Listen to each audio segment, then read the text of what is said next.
activity, fringe science, interdimensional beings, psychic phenomenon, and conspiracy theories. Does the truth exist? How close are we to finding it? Come listen and discover the answers yourself. Welcome to the Paranormal MD, where the out of the ordinary is discussed weekly. Join your host, Mary Marshall, and her guest as they inform, discuss, and entertain you. Mary welcomes your input during the program, so call in and let your opinions and voice be heard. Talk radio just got weirder, wiser, and more interesting. Now, here is your host of the Paranormal MD Radio Show, Mary Marshall. Hello, and welcome to the Paranormal MD. I'm Mary Marshall, your host, and it is my pleasure to be here with all of you this evening. My guest this evening, who will be joining us in a bit, is Dr. Robert Schoch. He is the author of several books, including Voyages of the Pyramid Builders, The Parapsychology Revolution, and Forgotten Civilizations. He has appeared on the History Channel as well as been featured in the Emmy Award-winning series Mystery at the Sphinx. He's a full-time faculty member at the College of General Studies at Boston University. He has his PhD in geology and geophysics at from Yale University. Basically, he's probably best known when he stunned the world with his dating and redating of the Great Sphinx in Egypt to period to thousands years earlier than originally thought. He is just an absolutely fascinating guy, and some of the things that we're going to talk to him about have to do with, he was looking at the pyramids, and in observing them, he started to question if these ancient structures were used to, alter consciousness, possibly enhance paranormal phenomena of some sort. Or was it just simply superstition, that some, priest or priestess put on the table? So at any rate, I want you to stay tuned for that. Like I said, he's a really, really fascinating guy, and we're going to have a good conversation with him and tying this all into the paranormal aspects.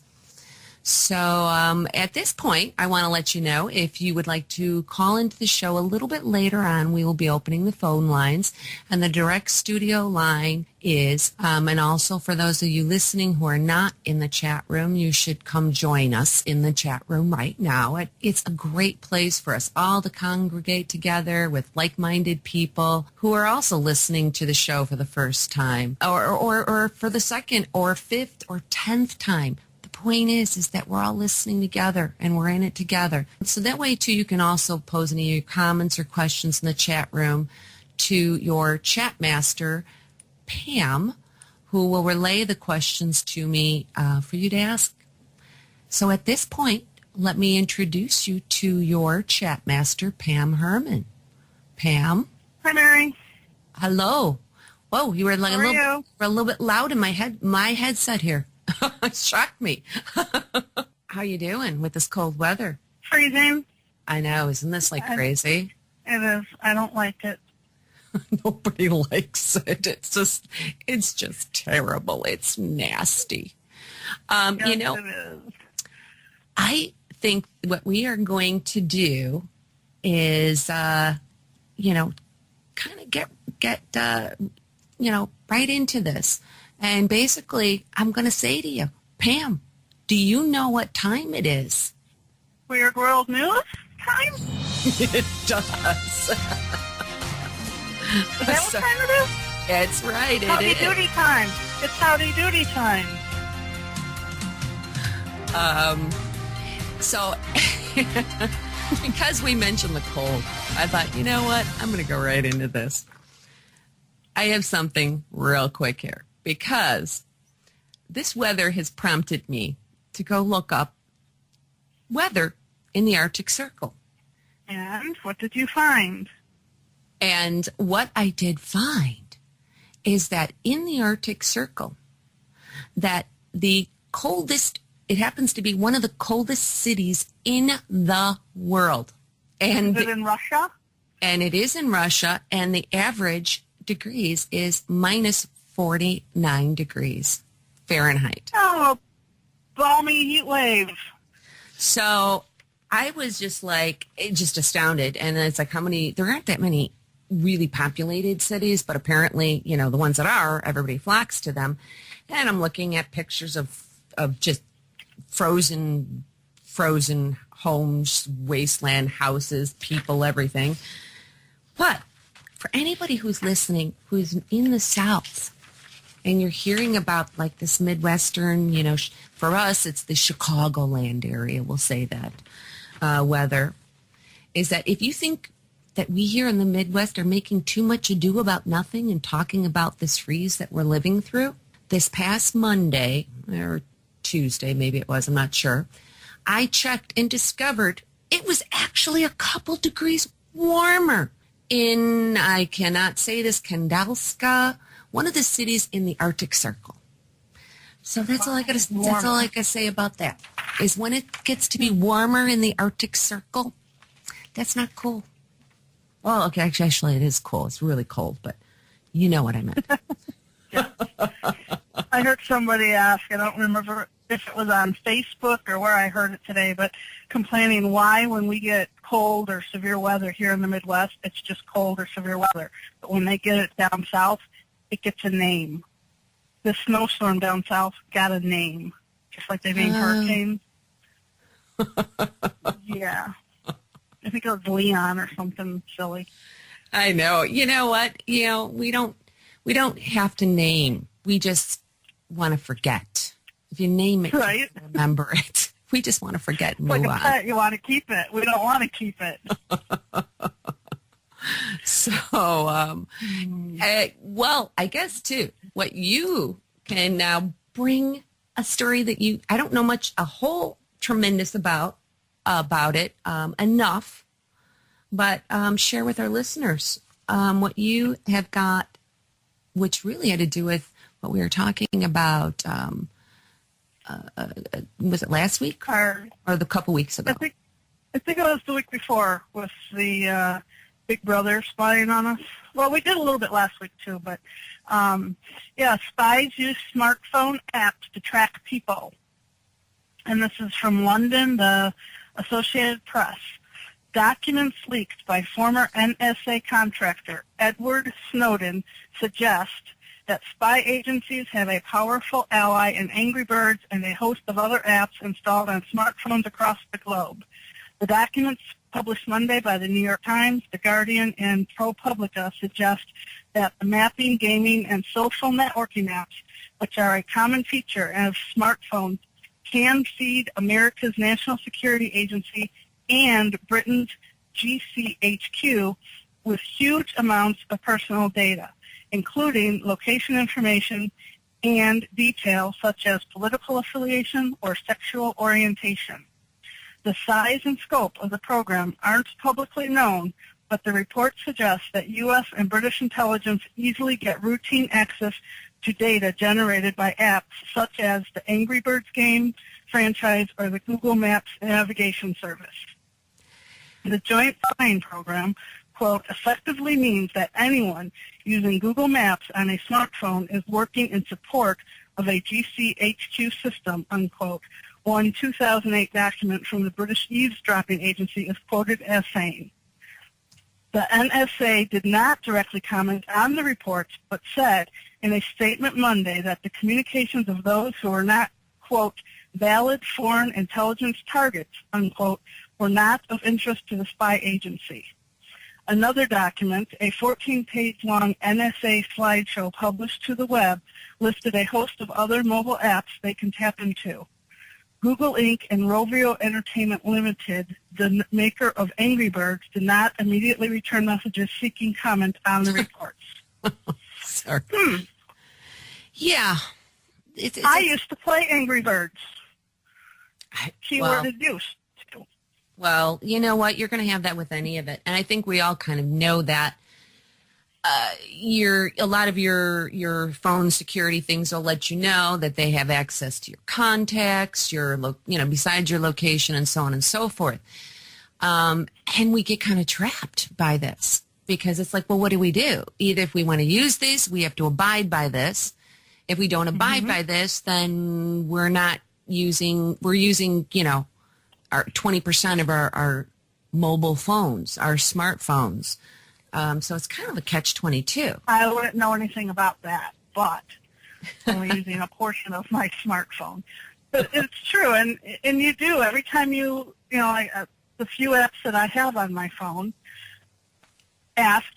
say, when you go to download it, you're going to have permission to use this, and this. And again, if you say no, then you don't get the app. So what do you do? Yeah, exactly. Especially if you want to stay up with the Joneses. Well, here is what I am going to suggest. And these were some suggestions that I got.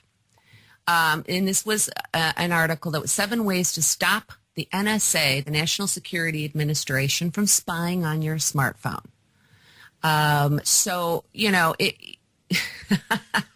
actually was going to throw out something kind of funny tonight because I was going to say, but before ironically, I thought it would be appropriate to test out WHVR's new Twitter feed right now. So, so everybody listening to this, hashtag, WHVR digital, with hashtag, which we may name it, hashtag spying on your tweets. And see what happens. There you go. Which is just kind of appropriate. But anyway, the number one thing that they suggest is put your phone into, which I like this one, put your phone into airplane mode while playing games so you can resume playing Angry Birds, just letting you know. Because most games don't need an internet connection to run, but their ad networks do. Killing the connection will block the ads from displaying and stop the transmission of your personal data, both by the game and by third-party ads. This is by far my favorite because I think it's a really good answer for that type of thing. So, I like it. Yeah, block. So in order to stop it and also to stop ads, put it into airplane mode. I'm going to do that right now. Yeah. So now the number 2, well, you don't want to do that. You can't do that when you're calling because then we're like, hello, Pam. So then the next is use a virtual private network, a VPN, while connecting to the internet, which most of us do. 3, don't post on social media accounts while connected to cellular data networks. Instead, wait until you're connected to your secure password-protected home or workplace via your Wi-Fi. I think most people know this, but if you don't, if you're doing anything that you have to log into and you're using passwords, don't do it on a public network. Only do it on a secured home system. If you do it at work, too, and it's a network system, the guys down there, those techs, they know. They know what you're doing. They know what sites you're visiting. That's why certain works block certain sites, and they have access to that info. And your emails, too, by the way. But anyway, then the 3rd is don't post on social media accounts while connected. And that was another. Well, again, here's the thing with that. I don't have Facebook on my phone or any of that, but most people do. So, yeah. If you're posting, again, and you're not on your own Wi-Fi, you're a target. I mean, anybody can get the information. And the thing is that what they're taking. I mean, really? I think you had mentioned what was it? Like everything from down to political affiliation and your sexual orientation. Yeah, because it's their business anyway. Yeah, because this is somehow going to affect a government. And then we have number 4, install HTTPS everywhere. That's just more secured. That's what it basically is standing for. So you want to do that. And then 5 is turn off Wi-Fi, GPS, and any type of geolocation on your phone. So this can be used to pinpoint your location. Again, that's a problem because if you're using it and you go in to say, hey, what's the nearest, Wendy's near me, some fast food place, and you need that GPS because otherwise it'll just give you everything from Brazil to Texas. I use my GPS on my phone all the time. Yeah. So that's a problem. So, they know you're what you're doing. But, we don't have anything that exciting going on in our lives, but, Right. So, but it does just, exciting. It does just make you want to, say things, though, to, trigger it. Right? I hate, maybe I shouldn't do it, but it's kill so-and-so or talk about things in a really bad, horrible way just to see, are they really spying? Because then they will, all of a sudden you get guys in black suits and ties at your door going. Yeah. So, that's so cool. I'm sorry, Yeah, we just heard you threaten the president, and I understand you have some, the makings of bombs here in your home right now. No, it was a joke. Yeah, they won't think it's so funny. Anyway. I don't think they have a sense of humor. Yeah, no, probably not so much. And then I'm sure they probably are used to that, though, too. People got to kind of do that once in a while, just, whatever, to throw them for a loop. I think they pretty much can tell, they're not targeting the average person, but they do have information to that. And somebody then in the chat room says, say I'm naked and see who comes. Yeah, and then it even goes as far to say, even with your emails, get rid of that. So, again, this is not stuff that we can really do, and it is. And so the last one was just get rid of your smartphone, which none of us are going to do. So, yeah. So many people are glued to those. We need to go to a break. So you want to stop, take a brief break. When we come back, I will be talking with Dr. Robert Schoch, who is the author of several books, including Forgotten Civilizations and the Parapsychology Revolution. So grab a drink. Don't go away. We'll be right back.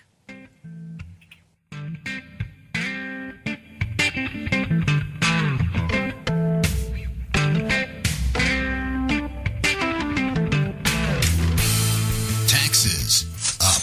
Gasoline up. Healthcare costs up. Food prices up. Oh, man. The latest paranormal discussion, live chat, and call-ins, all free. We're here to serve you. But we're smoking hot. Hot damn. You're listening to the best in paranormal talk.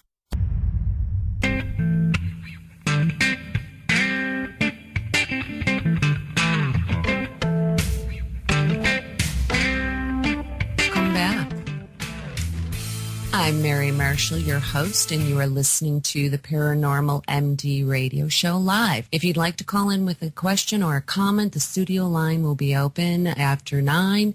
If you are listening and you haven't already joined us in the chat room, please do so. And don't forget that you can take us on the go with you. You can download through Google Play on your smartphone, and don't let the NSA stop you. Get the app and join us on air and in the chat room. And one more reminder is don't forget to sign up for the Roundtable Listener Discussion Panel. Very soon I will be announcing when those shows will be and what the topics and who will be participating. So, and now I'd like to introduce you to Dr. Robert Schoch, who is the author of several books, including Voyages of the Pyramid Builders, The Psychology Revolution, and Forgotten Civilizations. He is a full-time faculty member at the College of General Studies at Boston University. He has a PhD in geology and geophysics at Yale University. I'll tell you real briefly before I bring him on is that in the early 1990s,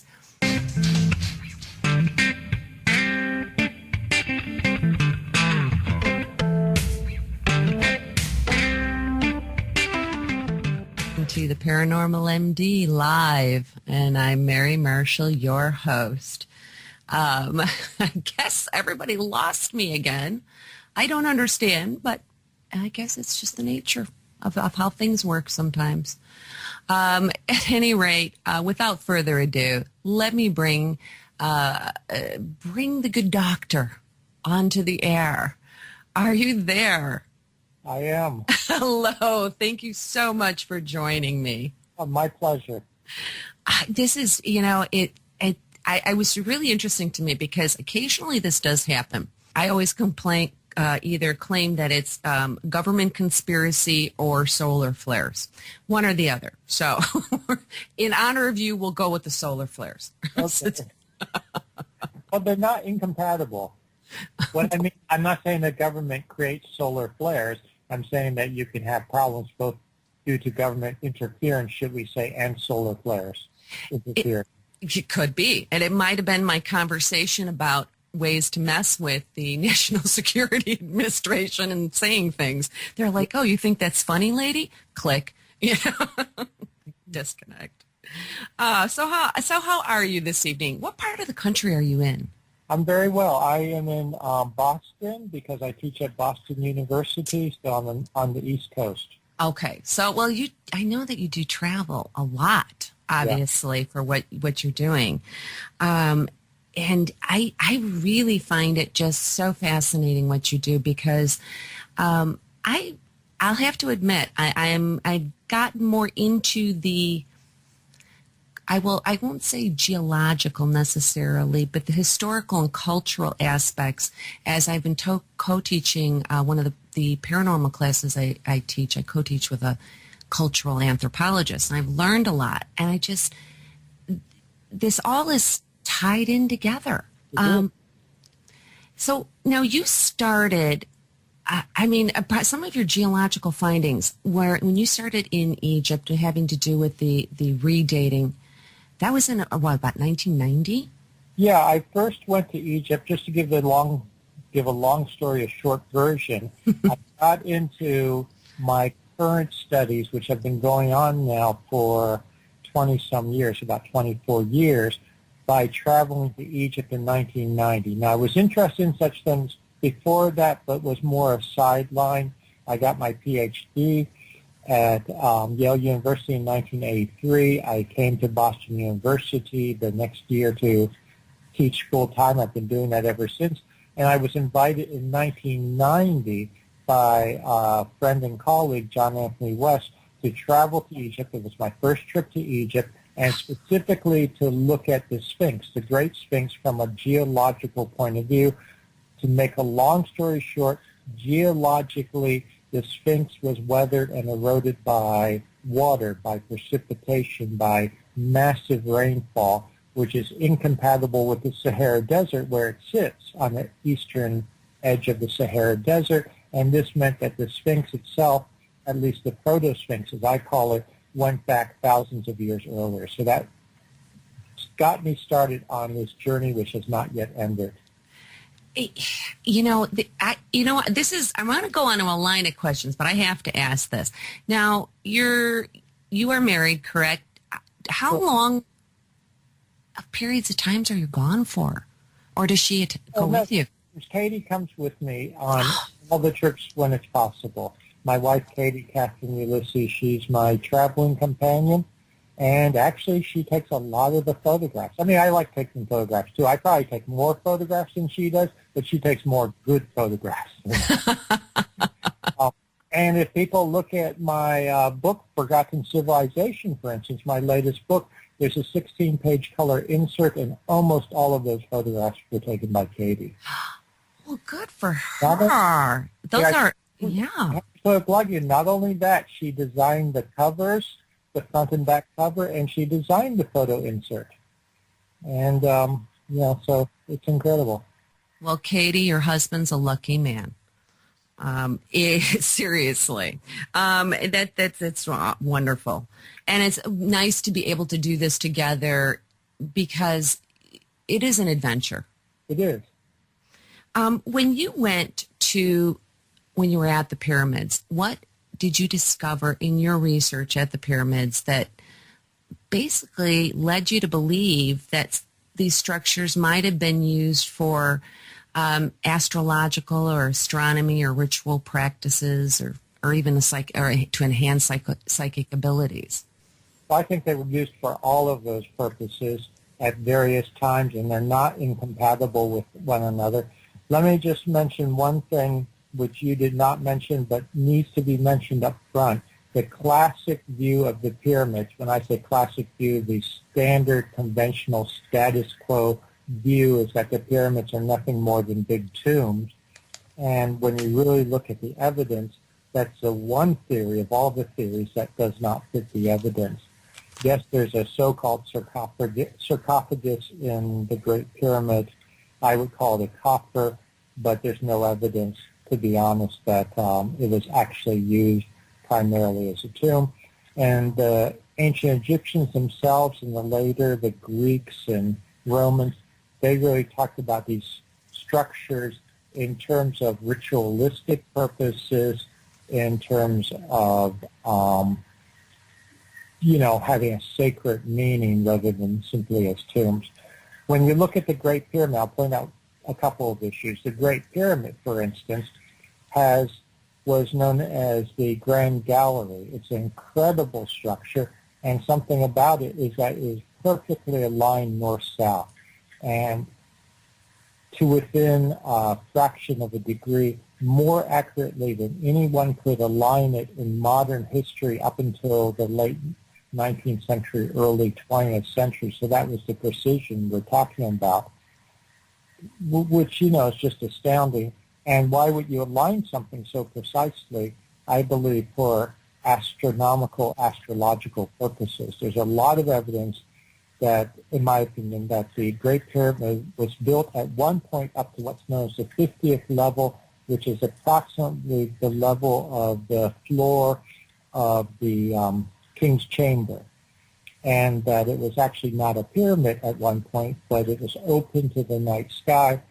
The Grand Gallery was actually a viewing port, if you would, facing into the southern sky to allow them to watch the transits of the stars as the stars, of course, rise in the east and set in the west, and they can measure very accurately their positions. It's a classic way to do astronomy prior to the modern telescopic era.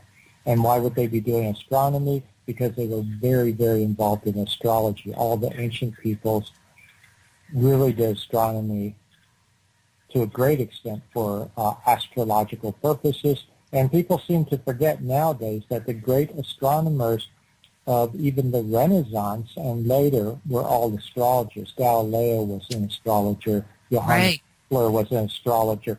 The person who figured out that the orbits of the planets around the suns are ellipses, not pure circles, was Kepler. Why was he doing this? To get better astrological data. They had such foresight. So many of these civilizations in tracking this type of thing. Oh, absolutely. And I think this ties in with a lot of different issues. I'll put a plug in for my book here, Forgotten Civilization. The subtitle, and you already alluded to this, is the role of solar outbursts in our past and future. I think there are two different levels as to why ancient peoples were paying attention to the skies and why we should continue to pay attention to the skies. One, astrology, classic astrology, if you would, the concept that outside influences, extraterrestrial influences, have a direct influence on humans in, should we say, subtle ways. And this is being more and more confirmed by modern science in my assessment, and I'm a geologist, I'm a scientist, and that's what my PhD is in. And when you really look at the data and try to drop your blinders and the conventional point of view, there's lots of evidence for what can only be called astrological influences. I'll give you one quick example I talk about in Forgotten Civilization in the last chapter. It has been found that certain radioactive decay rates fluctuate in relationship to our distance to the sun. And that's a fundamental physical process. It's not supposed to happen that way. All of classical physics, chemistry, etc. says, certainly radioactive decay rates, they're not supposed to change at all classically with temperature, with pressure, with anything else. Certainly they should not be responding to something as, quote, minor, unquote, as the distance from, between us and the sun. Right. There's these correlations which are very robust, statistically, significant beyond statistical significance. It would be, astronomical odds for this all to be simple coincidence over, 15 years of data, for instance, very technical, detailed data. The other thing is, at a much more practical point of view, the sun is not stable. I talk about this again in Forgotten Civilization. It's not stable. It goes through periods of major solar flares, major solar outbursts, and these have incredible ramifications on Earth, everything from the physical to the psychological to the psychic. So, there are many reasons why we should be paying attention to the skies, why the ancients were paying attention to the skies. The Egyptians knew this. Their predecessors knew this. I want to point out something else. I know I'm doing a lot of talking. Right? No, please. But for instance, there's this incredible site in Turkey called Göbekli Tepe. Göbekli Tepe in southeastern Turkey, a little bit north of the Syrian border. And there you have Stonehenge-type structures. I only mention Stonehenge just to give people immediate visual image. These are sort of like Stonehenge, but not quite, because the pillars are beautifully carved. They're nice and smooth. They're not big, rough-hewn pillars. They're set in circles. They have central pillars that are oriented. Bottom line is these are astronomically oriented, and they go back to 12,000 years ago, 10,000 BC. And they are, I am convinced, based on my analysis, they are marking precession, these very slight changes in the stars over time. So this is incredibly sophisticated. This is something that conventional historians will tell you no one knew about precession because it's so trivial, so minor, changes in the sky. No one knew about until the ancient Greeks or maybe the late Babylonians, certainly not, quote, cavemen or hunter-gatherers 10,000 BC yet. Yet we have the evidence for it. A lot of the things when you're talking, and I will say this too, a little bit of backtracking for me is that again, through people like you and your work, you realize how important the dating of all of this stuff is, because it tells us the past is going to tell us about our future, and right. And so when you're dealing with things like again with the solar outbursts, these probably go back into other civilizations like Atlantis, I'm sure, Stonehenge, some of the things that they were dealing with. True? Absolutely. There's no question. So you mentioned Atlantis. Everyone, I hope, has heard of Atlantis. A lot of people, certainly in academia, I live in academia to this day, they just, say Atlantis, their eyes glaze over, they don't want to hear about it. Or they just think in terms of Plato, and Plato's just giving an allegory of, the perfect state, or what the perfect state should be compared to the Atlanteans who, were destroyed for their wicked ways, whatever. I don't think that's the case. Atlantis, if you look at Plato, he talks about high civilization, a very sophisticated civilization, and a very sophisticated civilization, and a civilization that is destroyed by effectively a natural catastrophe, which I think, when you look at his description, could describe a solar outburst, a major solar outburst, which would have floods associated with it, would have volcanoes associated with it, et cetera, et cetera. And we can talk about why that would be the case. But I want to get to the dating for a second. Atlantis, according to Plato, is destroyed when we put his chronology into modern terms 9600 BC. So Atlantis is destroyed about 9600 BC according to Plato.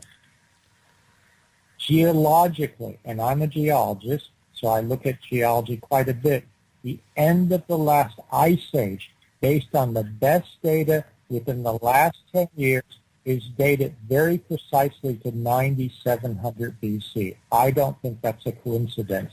That Plato had it within a century according to modern chronologies, the end of the last ice age. Furthermore, I just mentioned Göbekli Tepe. That goes back to 10,000 BC, crosses the ice age. We see evidence of catastrophe at Göbekli Tepe right at the boundary at the end of the last ice age, about 9700 BC. And we have lots of evidence that the Göbekli Tepe people, I'll call them, were civilized. They had a sophisticated civilization. I'm not saying that's Atlantis. What I'm saying is that I believe Plato, and Plato was just recounting the stories he had heard, and you see this in many civilizations, the histories of many ancient civilizations. They talk about what I'll call the ancient ancients. So the ancient Egyptians talked about their predecessors, a cycle of civilization before them. The Greeks talked about cycle of civilization before them. You have this over and over around the world. And we now have this physical evidence of civilization at the end of the last ice age, which was destroyed by natural catastrophe. And I think we have to take this seriously, very seriously. I'm going to ask you to hold the rest of that thought. We need to take a sponsor break, but make sure for everybody to stick around, and we have much more to bring you. And if you haven't done so already, come and join us in the WHVR Broadcasting chat room. Don't go anywhere. We'll be right back in just a couple minutes.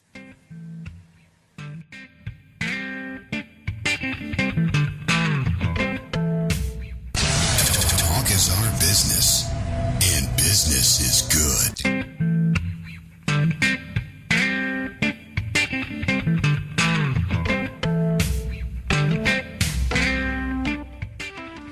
Hello and welcome back. You are listening live to the Paranormal MD Radio Show. I'm Mary Marshall, your host. The direct studio call-in number, I have been speaking here with Dr. Robert Schoch, who has seen and done things that only most of us can imagine. One of the things, Robert, we were talking during the break because I had been having some connection issues where I just lose you. You were mentioning that we're in the middle of a solar... We're actually in the middle of a solar storm, R2 technically solar storm, and there's been a major solar flare, technically an M6 solar flare, which is just below the largest ones, the larger ones, X-solar flares. And this is strong enough to cause some interruption in communication, especially radio communication, satellite communication. So I'm not joking that some of the disruptions you've been experiencing on your end may be due to solar activity at the moment. And it very well could be, because I know this can create all kinds of havoc. It definitely does. One of the things, because a question did come in, and I apologize to kind of bounce back to this, but it had to do with some of the redating on the Sphinx. Mm-hmm. I think the easiest way, rather than ask the specifics of that question, is to say, how did you come to the conclusion that you did, that it was dated wrong previously? Well, there's two major aspects to that. One is the surface geology.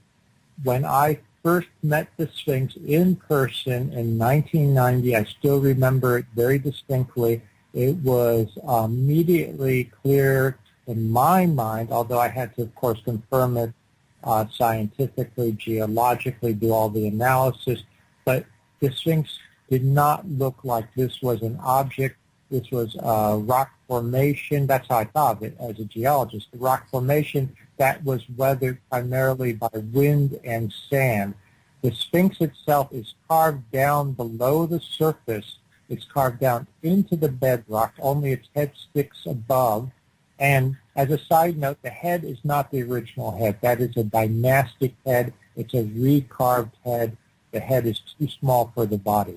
So getting to the body, which is what we're really talking about, the body shows typical sort of a rolling erosional surface. It's how I can describe it most easily, Okay. perhaps. And this is a result of rainfall pounding down on the Sphinx, water running over the Sphinx from above. I want to point out that it's not from Nile floods coming up from below. That will have an undercutting effect. It can only be from rainfall and water runoff from above. But when could this occur? We have a very good understanding of North Africa and the paleoclimatic conditions. And I know as a geologist, just off the top of my head, that the Sahara Desert has been a hyper-arid desert for the last 5,000 years, 3,000 BC. So there was no realistic possibility geologically that a structure that was supposedly built or carved in 2,500 BC could have suffered that type of erosion. So that immediately say it had to go back to an earlier period to me as a geologist. Second thing we did, not on the first trip, but on a subsequent trip, is Thomas DeBecke, a geophysicist and colleague, and myself did seismic studies around the base of the Sphinx, and we looked at subsurface weathering features, mineralogical changes that proceed down once you've removed the rock. As I said, they had to carve down into the rock to carve the Sphinx, and you can look at the depth of subsurface weathering. This is a standard technique. You can calibrate that. We looked at subsurface weathering in around known dynastic period tombs and rock-cut structures, and we were able to calibrate it, and that too said that it goes back thousands of years earlier. I'm now actually quite satisfied that the Sphinx may go back to what's known as the Age of Leo, which would put back to 8 to 10,000 or so BC, which sounds crazy. It used to sound crazy, but as I mentioned, we now have Göbekli Tepe, which is just as sophisticated and totally separate from the Sphinx that's in Turkey versus in Egypt. It's been dated independently by radiocarbon dating. In the case of Göbekli Tepe, that's not applicable to the Sphinx. So we seem to have a couple of different areas now where we have these amazing, incredible, sophisticated structures going back 10,000 or more years. I also want to mention the Sphinx, of course, is a Sphinx with the body of a lion, the head of a human, but I believe when it was originally built, it was probably a lion with a lion's head.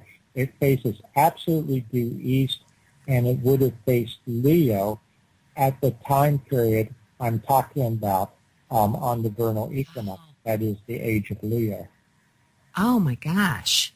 Yeah. You know, I mean, for most of us, I think we initially, when we hear somebody about dating, we think that they're, going in and they're taking, carbon samples, and there's so much more obviously that's going into this. Oh, yeah. A lot. A lot of this stuff, when you're going through it, and again, now with whether it be the Sphinx or you're talking about the pyramids, but there are so many other types of structures that you deal with, like Stonehenge. And there are designs, and please correct me if I'm wrong about this, there are many structures that resemble Stonehenge throughout. Is there not? What was the purpose? Stone circles, basically, is what we're talking about. And you find these in a number of places. Well, so what are they about? Let me get back to Göbekli Tepe in Egypt, in Turkey. I'm confusing you. I'm sorry. Egypt so much.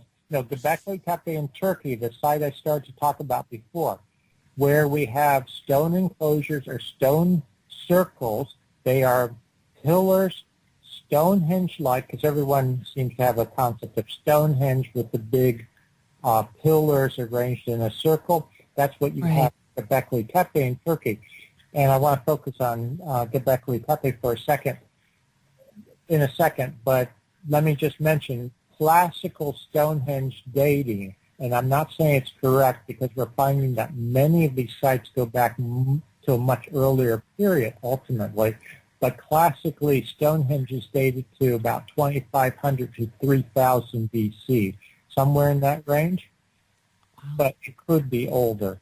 But that's the classical dating. Let's just accept that for a second for argument's sake. Göbekli Tepe goes back, as I mentioned before the break, to 10,000 BC.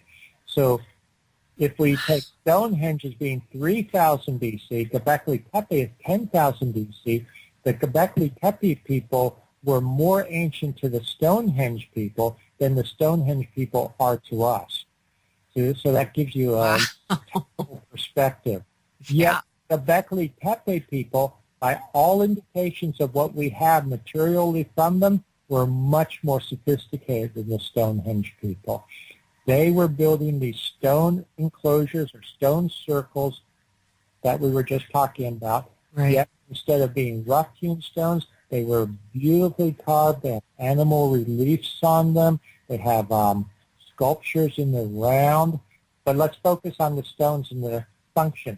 One thing you find at Göbekli Tepe is that the stones, some of these stone pillars stand about 5 meters tall, so 15 to 18 feet tall, yet they're very thin, they're very narrow, and before they excavated them fully, they figured that they must be set down into the ground, set down into the bedrock, several meters to support such a pillar.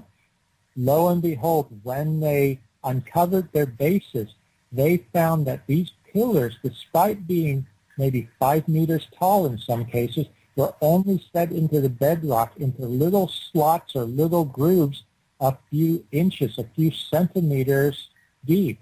So they're very perilous now. They actually have to prop them up with ropes and cords and wood to keep them from falling over. But originally, I think they were set very finely and allowed to effectively vibrate, that they could vibrate and probably with synchronized vibrations. Why would you do this? I think it could have been used as essentially a structure to influence consciousness, to set up vibrations, which we know affects people's consciousness, affects their psychic abilities.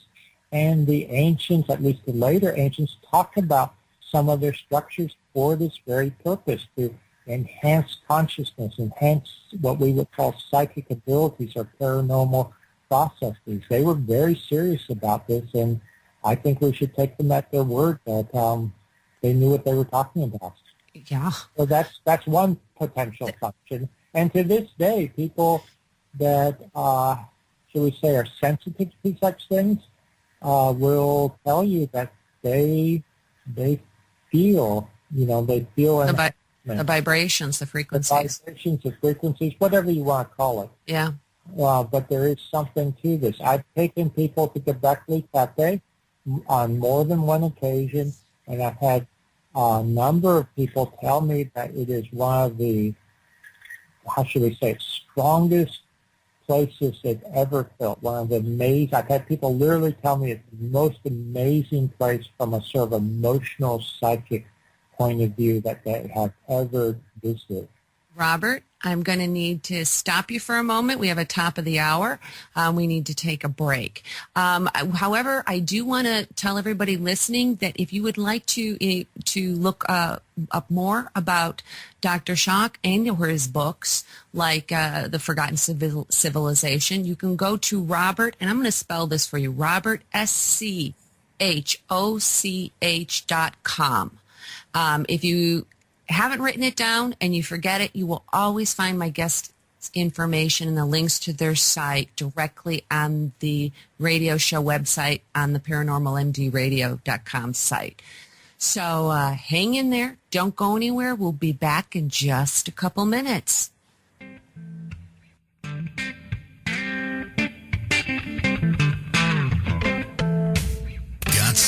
say? Tell us and we'll tell everybody.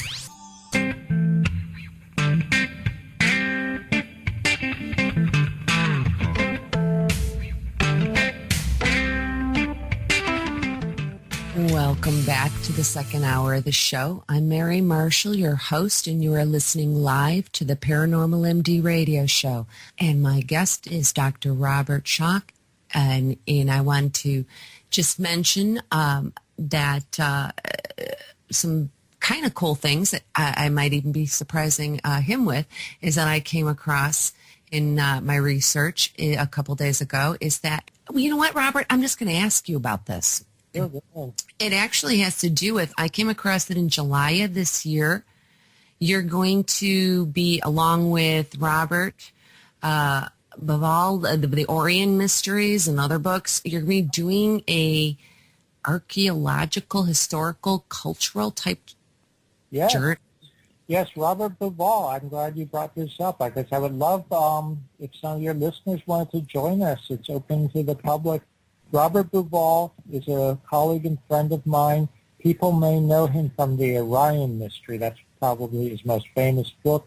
Yeah. And he is an engineer, Egyptologist, and he is best known for the Orion correlation, as it's sometimes referred to, of the Giza pyramids, the Great Pyramid, the Second Pyramid, the Third Pyramid, that these align to Orion's belt in the sky. And not only do they align to Orion's belt in the sky, but they align best at 10,000 to 10,500 BC, which is a very interesting date, of course, because I was just talking about 10,000 BC approximately for Göbekli Tepe, for the end of the last ice age, 9,700 BC to be more precise, for Atlantis, according to Plato, 9,600 BC. The Sphinx aligns to Leo in the sky at about that same time, around 10,000 BC.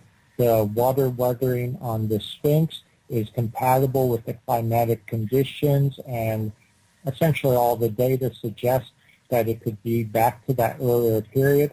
Robert Bauval and I have often spoken at conferences where he will speak back to back, and as he said to me more than once, he's got the archaeoastronomy correlations for the Giza Plateau in terms of the pyramids going back to that time period, but I've got the physical evidence in terms of the Sphinx and the rocks going back to that time period. So this is going to be a very interesting trip in July. Robert Bauval and I will be co-hosting it. We're going to Turkey to look at ancient sites, incredible ancient sites in Turkey. We'll start in Istanbul and then work our way across Turkey, culminating at Göbekli Tepe. So if people would like to see this ancient site at Göbekli Tepe, you can come join us. And then we're going to, for leg 2 of the journey, and if people want to join us, they can come just for Turkey, or they can come just for the second portion, which is we're going to go to Jordan and visit primarily Petra, which is a classic ancient site, very mysterious and beautiful. Lost city. Yeah, lost city of Petra, carved into the rocks. And this is something else I want to point out. There's a particular interest here from my point of view with Petra carved into the cliff face, carved into the rocks, with the Great Pyramid made, of course, out of massive amounts of limestone. In Turkey, you have a region known as Cappadocia, which is known for its underground cities. They're not just underground, they're well underground into the rocks. You have cities that are 8 stories or more deep, going underground. In fact, something that we're finding around the world now is that very ancient sites going back to the end of the last ice age are associated with underground structures deep in the bedrock. They're associated with natural caves also. People were going underground. Why would they go underground? Bottom line is, and I talk about Forgotten Civilization, and we'll explore this on the trip, they were going underground, I believe, because of what was happening on the surface, namely solar flares, caused incredible damage on the surface, even raising what we would now call radiation levels. They wouldn't have actually understood them in the modern sense, but maybe they did to a certain extent, using their own terminology. Right. It's interesting when you read a lot of the ancient texts and you think in terms of not myths, but were they describing as best they could in their terms, these types of effects, it all makes sense. So we'll be exploring, for instance, in Cappadocia on this trip, these underground cities as we make our way to eastern Turkey to see Göbekli Tepe. So we're excited about it. Let me put out there real quick, too, is that if anybody is interested in this, that I will also, you'll be able to find this on the website I gave you previously, which was Robert SCO, wait, am I doing this? SCHOCH.com. .com. And if for some reason, again, you because I know people don't always have something they're writing down with and they don't recall, you can go to the radio show website, and I'm going to put, not only will I have the link to that, but I'm going to see if I can get the other link up directly to where they can book the trip, if you would. Great. That would be great. And let me make a comment about that because some people sometimes have a concern about it. I'm doing the trip. I'm partnering with not just Robert Duval, who lives in Spain now, although he lived in Egypt for a long time.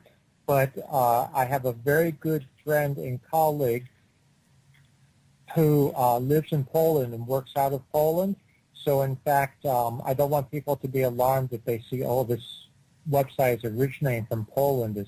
Sometimes people get scared and they think, Eastern Europe, that's a scam or something. No, he's my very good friend and colleague, and he's an excellent tour organizer. And it's nice because he's in Poland, which, of course, is much closer to Turkey and Egypt and Jordan and these other sites than we are in America. So he makes all the final arrangements because no matter how many times I've been to Turkey, when you do something like this, you want to make sure everything is as perfect as possible. So he'll go and once again check out hotels, make sure we've got all the clearance, that type of thing right before we leave.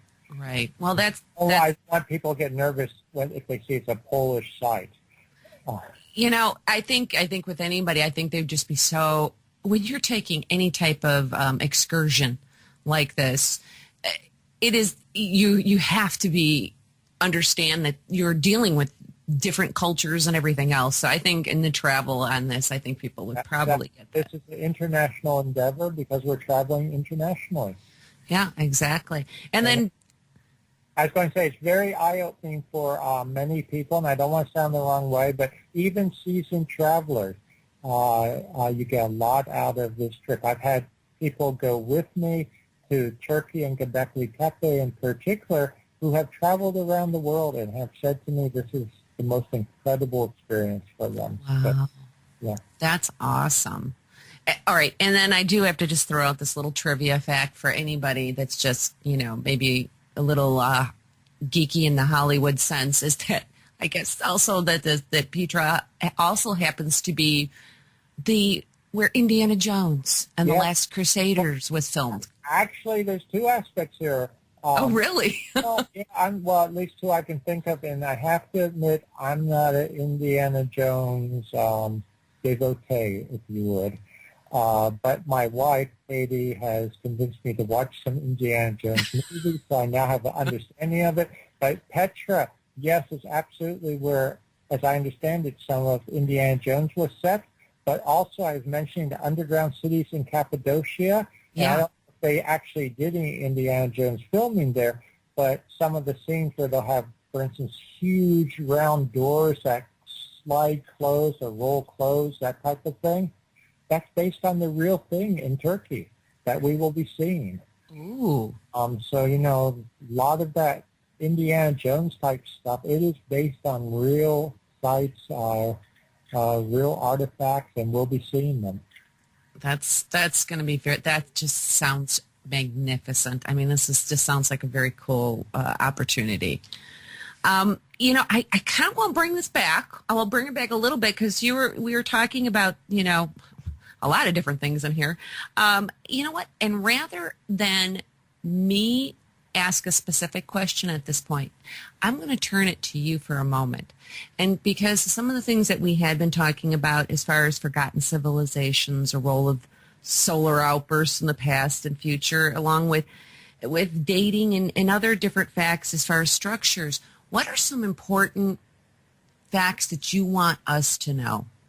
Well, I think something that's really important, and we were alluding to it before, is that we, I think, have to get our story corrected, if you would, from the conventional paradigm. The conventional paradigm is that civilization as we know it arose about 3,000 to 4,000 BC.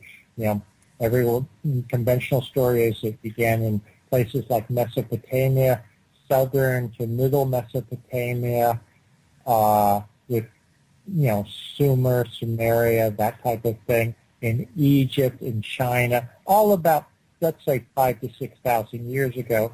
And then it progresses, it gets better and better, and finally it culminates with good old us, with modern technology, et cetera, et cetera. But what we're really finding when we look at the data and when we also look at the stories, if I could put it that way, the mythology, and mythology to me is not nonsense, it's not a bunch of fairy tales. Mythology, when you really start looking at it, tends to reflect reality. It's just a different way of expressing it.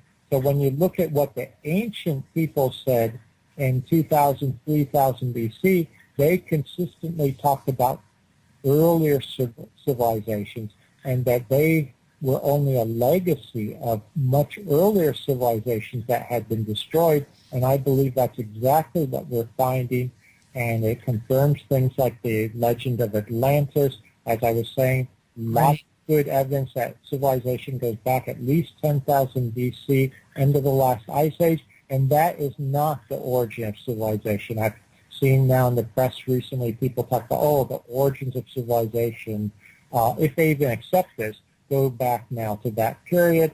And when I say press, I mean some of that is sort of the alternative press even. It's not the origins, because when you look at these sites, these are the culmination of very advanced civilizations that must have gone, started much earlier, yet they were devastated by the events at the last ice age. It really wiped them out, threw them back into I'll call the dark age for thousands of years before civilization reemerged. So we're starting to see a picture of cycles of civilization, and I think these cycles may go back several cycles earlier. Wow. And this is what the ancients talked about. So it's not this one-way progression of primitive cavemen up to smart us. There are cycles, I believe, of civilization. And I don't believe that this is something we just sort of voyeuristically say, isn't that neat, these ancient people, and maybe they were a little earlier and a little more sophisticated than we thought previously, but big deal, that doesn't really change anything for us today. I think it's very important that we realize that we are incredibly vulnerable to natural disasters, be it solar flares, solar outbursts, or other things. Frankly, all the climate and weather, that's affected by solar activity, and we are, in fact, more vulnerable today than we were 10 years ago or 20 years ago or 50 years ago because we're so dependent upon sophisticated electronics. Yeah, absolutely. It can totally cripple us now versus even 150 years ago. I think in the late 1800s, there was reports of the telegraph being knocked out. That's exactly. In fact, this is something we should talk about, not to scare people, but this is reality. 1859, there was a major solar flare and solar outburst. It's known as the Carrington event, 1859. Bigger than anything we've seen since then, although things are on the horizon, I believe. Bigger than anything that had been recorded in history over the last 500 or 1,000 years, but of course we didn't have good ways to measure such things. 1859, the Carrington event. There were telegraph lines at that time. That was the height of sophistication when it came to electronic equipment, the telegraph lines.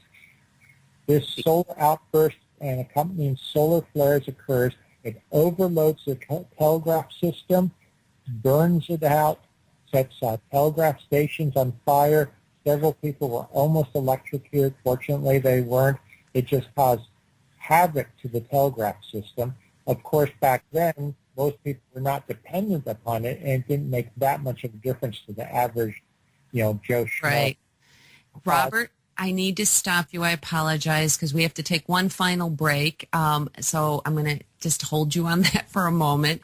Like I said, we need to take a break. Stay put. We will be right back and have much more to bring you.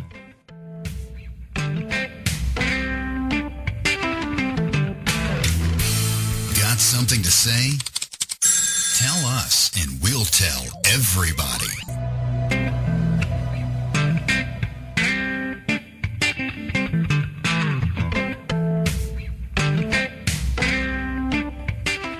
Hello and welcome back to the Paranormal MD. I'm Mary Marshall, your host. I do need to do one shameless plug for myself. My classes that I offer for paranormal investigation start next week. If you would like to, are interested in, and you're anywhere within Cook County, DuPage County, Kane County of Illinois, please come out and check out the class. You can also find out information about it via my website. And now we will be back talking with Dr. Robert. There's so many questions that I want to ask you.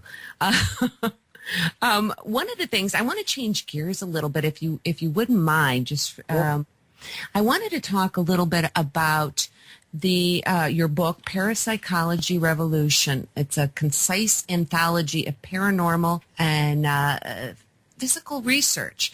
Psychical research. I apologize. I'm having a hard time hearing you. Psychical research. Paranormal and psychical research. Thank you. And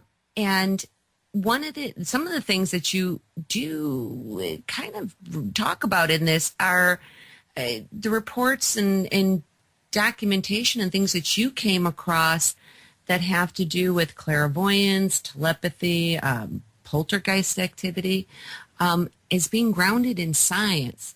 Now, how did this come about? Well, so let me sort of back up a little bit and talk about that, because it came about actually as a result of my studies of ancient cultures. Ancient cultures consistently around the world, when you really look at what they were saying, and we sort of touched on this before, they took what we now call paranormal experiences, parapsychological experiences, things like telepathy, clairvoyance, oracles. If you think about the classic oracles, these are all clairvoyant, telepathic types of phenomena, premonitions, precognition. They took all of that seriously, even to the point of erecting many of their structures on what they consider, we'll call it sacred sites that might enhance telepathic or psychic experiences. They felt that many of their structures were essentially, as Robert Duvall said to me, machines to enhance levels of consciousness, to enhance what I would call psychic experiences. So were they just a bunch of crazies? Were they putting incredible amounts of time and energy into building these huge temples, these huge structures for something that's all nonsense? I had to answer that for myself. So I began investigating psychic phenomena, paranormal phenomena, parapsychological phenomena, and looking at the modern scientific literature on it. And lo and behold, there's an amazing amount of data, as you know personally, but I don't know if everyone realizes it, of good controlled studies, of good, well-authenticated, natural setting, if I could use that term, studies of things like clairvoyance, of telepathic experiences. Among the most among the most robust studies, should we say, are things like crisis apparitions, when someone is about to die or when they die and someone halfway around the world who is close to them emotionally sees a vision of them or realizes that they died at that moment. These types of things are very, very well documented, and in my opinion, beyond doubt that they are absolutely real. Now, do you have lots of fraud, et cetera? Yes, but that doesn't mean the real is not real. So that's one topic, or one aspect of it, and how I got into it, because the ancients were talking about this, and this is something that Right. most academics and classical scholars nowadays, conventional scientists, they just laugh at it. They get embarrassed by it. I don't know Absolutely. the experience, but I've had the experience. They just smirk, and you can't even talk to them about it. Yet sometimes I've had the experience more than once where the same person who will smirk about it in public, in private, in the back alley, so to speak, of academia, Absolutely. or whatnot, they'll come up and they'll whisper, "Oh yeah," they'll tell me about their paranormal experience. But they'll also tell me I can never mention it to anyone. It's true. They would deny it completely. I've had the same experience, and I've said this before on air, is that, being at the college and wanting to even initially try to get a class started, and you're thinking, okay, you talk to somebody in the physics department. There's no way. They don't want anything to do with it, but we'll tell you privately. Yes, but I had this happen. So... Exactly. And you mentioned the physics. I'm in part a geophysicist. My PhD is geology and geophysics.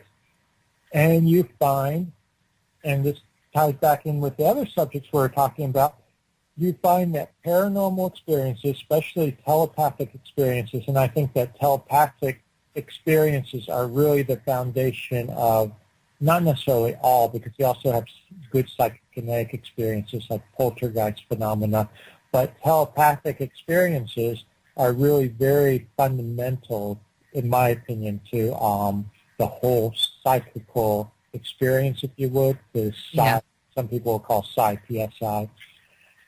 Right. And telepathic experiences correlate with the geomagnetic flux on Earth, with geomagnetic factors, with the background geomagnetism, and this is very, very well documented now with over 100 years of data that enhanced telepathic / clairvoyance experiences correlate with the geomagnetic flux. Poltergeist instances also correlate with the geomagnetic flux, and there are two important aspects here. One, in my opinion, one is that this means that we are being affected by the geomagnetic parameters. That ties us back to solar flares. I can get back to that in a minute.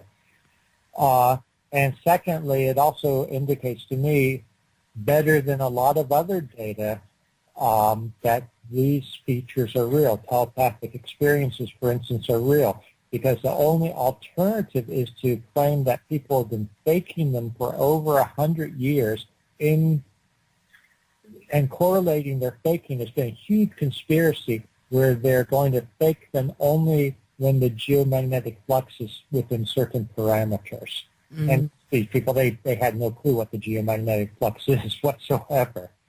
And then when you start looking at animals, for instance, that it's also been documented they can pick up telepathic messages from their owners or trainers, that type of thing. There's a vast literature on this. I mean, animals aren't going to be faking it, number one. They're not going to be faking it in correlation with the geomagnetic flux on Earth. So there's just a lot of data that these phenomena are not only real, but are affected by subtle factors, which gets back to solar flares, which affects the geomagnetic flux on Earth. And so solar flares not only can knock out radio communication systems, for instance, they can affect our consciousness. They can affect our emotional state. They can affect our psychic ability. And I believe these effects are very real. and very profound, and it would do well for us to start acknowledging them. I obviously, being a show called The Paranormal MD, I agree with you on that. Hey, I don't know if you heard, I'm sure you heard about, but I don't know if all the listeners heard about the study that came out, a couple of months ago, end of 2013. Researchers followed a bunch of dogs around and watched how they oriented themselves when they urinated and defecated. And lo and behold, the dogs orient themselves relative to the magnetic field of the Earth when the magnetic field is relatively under low flux stable. When it's disintegrating or unstable, they get all disoriented. Don't know which way to point when they defecate or urinate. And it sounds silly, but it's a very important, good, controlled study by a bunch of researchers who had no vested interest one way or another. And what it demonstrated is that a large mammal like a dog, and we are large mammals also, so we extrapolate to us, are sensitive to these very, very subtle geomagnetic fields. And it affects us profoundly. Well, I mean, because part of the thing, and again, I don't know that everyone listening would understand again, but you've been saying is that with the solar flares, you're dealing with things with like the radiation or magnetic fields and the pulls on gravitational forces, and it really does affect our brain waves. It absolutely affects our brain waves. Let me mention something else which may help clarify this. There's something known as Schumann resonances. Yep. And people may or may not know what Schumann resonances are. Schumann resonances are electromagnetic waves that circle the Earth, so they're very low frequency, long wavelength. They have a frequency, the lowest frequency for a Schumann resonance base frequency is about 7 to 8 hertz. Between 7 and 8 hertz, that is cycles per second or beats per second. Very, very low frequency, very long wavelength. These are electromagnetic waves that circle the Earth, and they bounce basically between the surface of the Earth and the ionosphere, the bottom of the ionosphere, within that cavity. Now, when you have solar flares or solar outbursts, solar activity, that changes the cavity area. It changes the ionosphere. It's like an instrument. You change the sound chamber. This is not sound, but I'm using that as an analogy. You change that chamber, it changes the frequency. It changes the vibration. It changes the wavelength. That affects us directly mentally, and this has been demonstrated. In fact, it's no coincidence that the Schumann resonances correlate with the most basic wavelengths, the alpha, the beta waves of the brain. And when the Schumann resonances are disrupted, it causes agitation in humans. It causes changes in psychic abilities. It has all kinds of ramifications. And this is now being demonstrated experimentally. So we're very sensitive to these things. It's been demonstrated or correlated when you have major solar activity and it's affecting the geomagnetic sphere of the Earth. It's affecting the Schumann resonances. People are more disoriented, if you would. They make bad decisions in some cases. It affects stock market trends. Absolutely. It's really quite incredible. And people, again, it's really even difficult for us as individuals to see ourselves as being that greatly affected by some, unseen outside force, but it's there and it's real. Yeah. I also want to say, I think that one of my things I've been working on is that some telepathic information, I'm just accepting based on the evidence, and people can look at the evidence, and either the last chapter, Forgotten Civilization, I get into a little bit, or parapsychology revolution. I mean, let's just accept telepathy for the moment. I think you do. You teach about it. There's plenty of evidence for it. But what kind of information transfers telepathically? I think the nature of the information and the a lot of the evidence is that at least one way that telepathy occurs is on very low frequency, long wavelength electromagnetic waves, these vibrations. And so when these are disrupted by Schumann changes in the Schumann resonances, they basically act as carrier waves for telepathic information transfer. This is very disruptive to humans, to individuals, because most people, they don't think of telepathy as being that important, but I think at a very base level, at essentially a subconscious level, we are all connected telepathically. And when those bonds start to be broken, essentially culture and society feels it, if that makes some sense. Yeah, no, it absolutely does. And I think that, again, with this is, I try to describe it, you go through obviously all the real science and the reasons behind it, but I'm like, you know what? Just think of it like surfing. Your telepathy, you're riding the wave. It's just... that's a good analogy. That's a very good analogy. And I just want to mention too, in case people are into this, I don't think telepathy necessarily has one physical underlying basis. I just mentioned I think a lot of telepathic information transfer is probably on ELF, extremely low frequency waves, long wavelength, low frequency. I also think that some telepathic information may be, it's popular for people to talk about, and they don't really know what they mean by it, but I'll throw out the term also quantum entanglement. There's lots of quantum entanglement. They may be two different means of transferring information that we refer to collectively as telepathic. Yeah. And I think it's probably different types of information that's transferred one way versus the other generally. And I was going to say, in a quick note, for any of the paranormal investigator friends out there listening, oscilloscope. That's all I'm saying. Because if you're out there with your standard electrician EMF detector, you have no idea what you've got. And you need to be able to differentiate between very low frequencies, extremely low frequencies, and where they are coming from.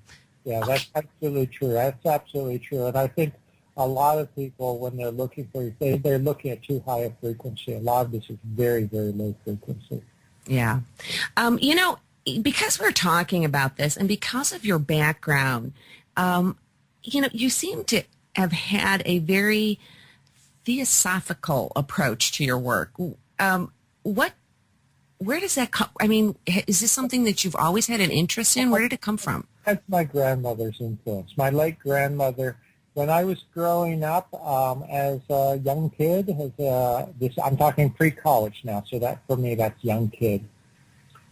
Pre-college, I mean, even in my single digits in my early teens, I spent a lot of time with my grandmother.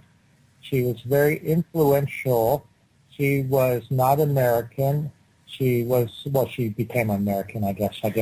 She became a naturalized citizen, but she had grown up in the Netherlands, in Holland, the Netherlands, and not come to America until, I guess, her late 20s, 30-ish, somewhere around there. So she was fully adult, and she was a theosophist. She was a genuine, old-fashioned, if you would, theosophist, and she had been a theosophist in Europe.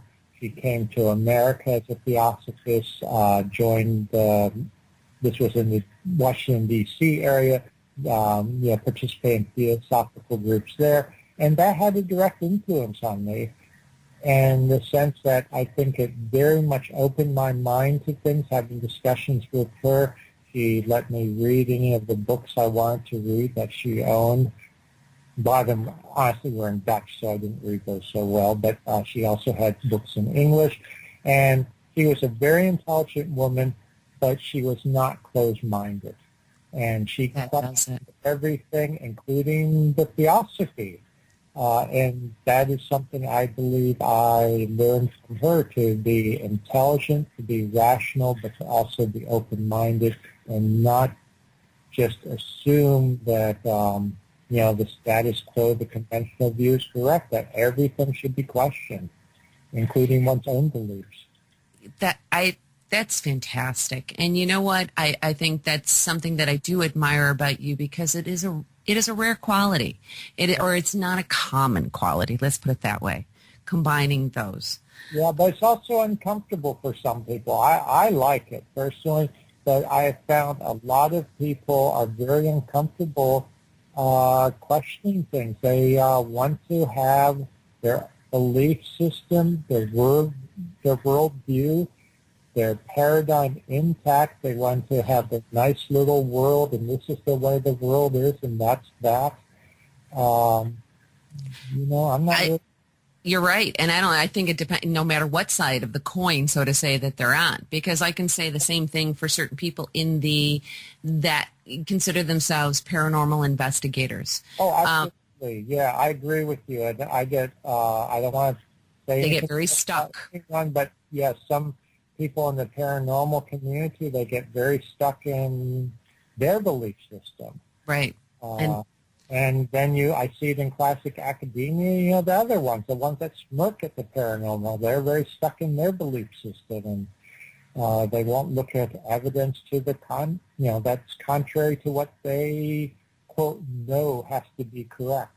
Right. Yeah. There's religious fanatics everywhere. There's religious fanatics in science. They just don't call themselves religious fanatics, but they can turn science into dogma.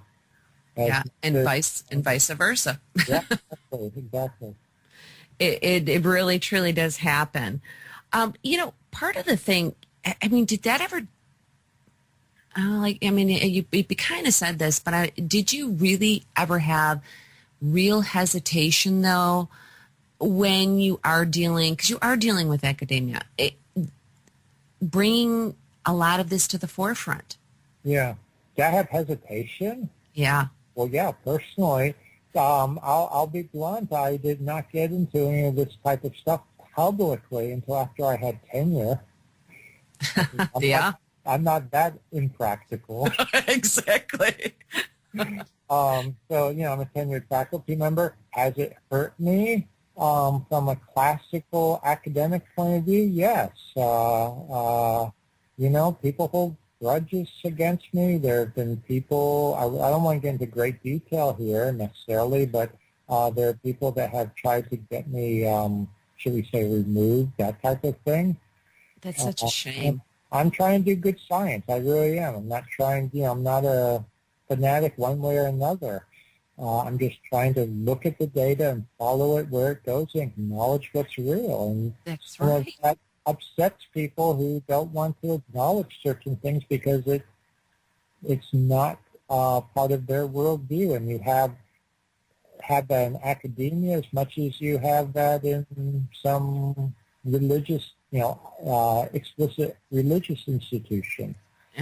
Yeah, absolutely. The theologians in the status quo paradigm advocates, should we say, in academia are no different from each other in some ways. Yeah. I'm going to push forward a little bit because we're not running out of time, but it's a last run here. In your research for your book for the Parapsychology Revolution, what were you surprised by any of the discoveries that you came across? Yeah, I'll tell you what I was really surprised by. Parapsychology Revolution is an anthology with about 100 pages of commentary, so it's sort of two books together, if you would, because there's enough commentary that it could have been a book unto itself, but it's also an anthology of classic papers, and these are not, I don't want to sound negative about anything, but I didn't get into, it's not channeled papers, that type of thing. I'm not putting that down. I'm just saying that's not what this is. This right. is really scientific studies going back from the 19th century right up to modern times, classic works by people including Nobel Prize winners. It's interesting, when a lot of scientists, when they get to a point in their career, for instance, if they win a Nobel Prize in physics, they might all of a sudden become more open to such things. This has happened before because now they have nothing to lose in the sense of, they can say whatever they want and pursue things as they see fit because, they've reached the pinnacle of their career. But getting back to your question, originally the parapsychology revolution was intended to be an anthology that would present both sides of the argument. More or less, I wanted to have half of the papers I anthologized be pro the paranormal, pro parapsychology, pro telepathy, pro psychic experiences. I wanted the other half to be the counter argument. Why is this all nonsense? Why doesn't this hold up? Why isn't this credible? What is the scientific evidence against the paranormal? That was the original intention. It did not work out that way because after reading incredible numbers of papers, I want to say literally reading word for word 1,500 papers or something like that, and then getting to, skimming a lot more literature, I could not find any counter papers that were above the level of basically saying, well, this can't be, we can't explain it, therefore it must be either errors on the part of well-meaning researchers who just don't know what they're doing and they're being fooled by their mediums or fooled by their subjects, or more commonly, it would basically be accusations that they must have faked it. The data is too good, that we know this can't be true, they must have faked it.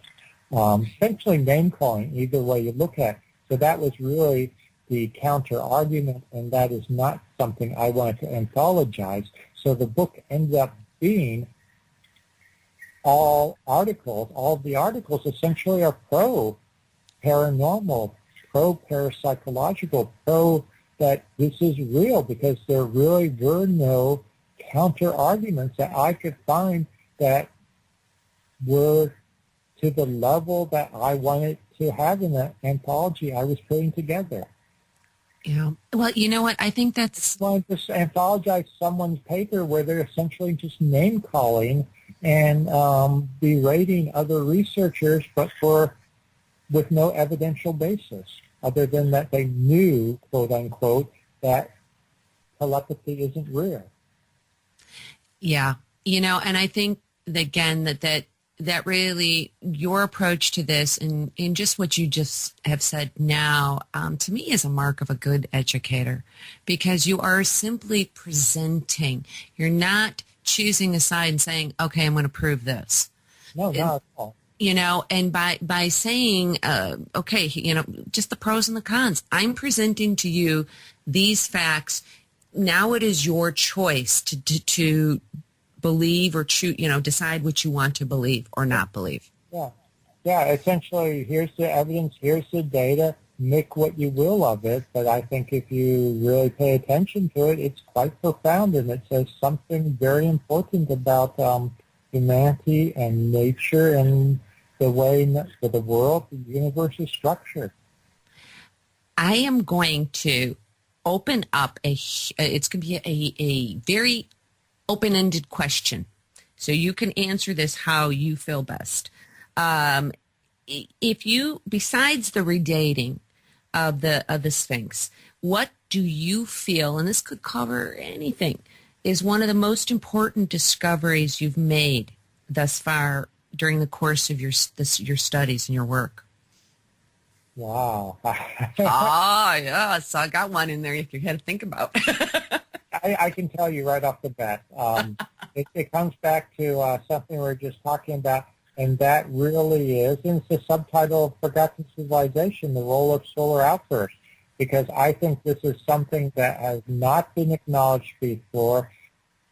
Something as a geologist I have pondered long and hard. It's been a major question among geologists, is why did the last ice age end so suddenly? Why do we have all the ramifications that we see at the end of the last ice age? So this is everything from the melting glaciers, which melted incredibly quickly. Temperatures rose within just a matter of years, actually based on ice core data, just within a matter of weeks or even days. It was virtually instantaneous, and there's been no good explanation as to why this could occur.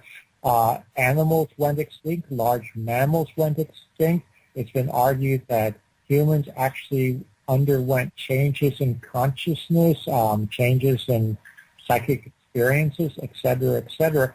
And I believe that Katie, actually, I have to give some credit to my wife, Katie. Katie and I came across the answer that there was a major solar outburst and associated solar flares at the end of the last ice age that had incredible ramifications both in the natural world, the physical world, and I would say in we'll call it the world of consciousness, changing really the environment that the surviving humans lived in. A lot of people, a lot of humans, a lot of other animals were wiped out with those changes, and we have a lot of evidence for this. Now, I want to mention some of the evidence which we haven't even touched on yet, and that is petroglyphs, engravings on rocks, and we have now found around the world engravings on rocks that seem to be, I would say surely are,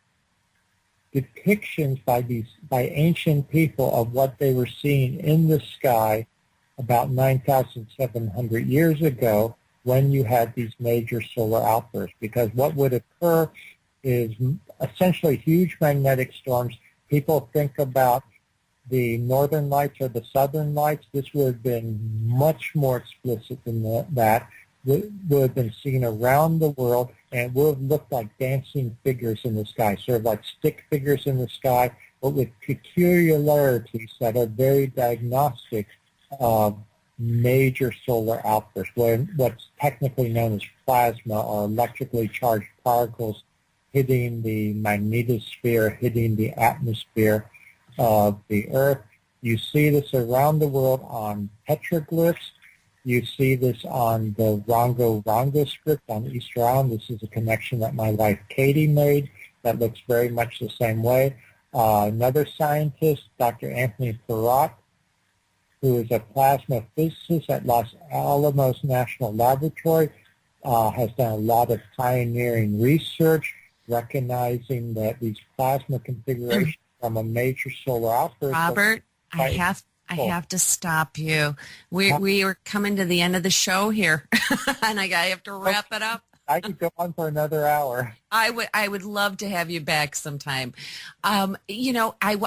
Obviously, I need to thank you so much, and it's been a pleasure to have you on here this evening. And for everybody listening, next week, the guest is going to be Krista Lore Urban. She's a registered nurse, psychic, shaman. So basically, she's a psychic with a medical edge.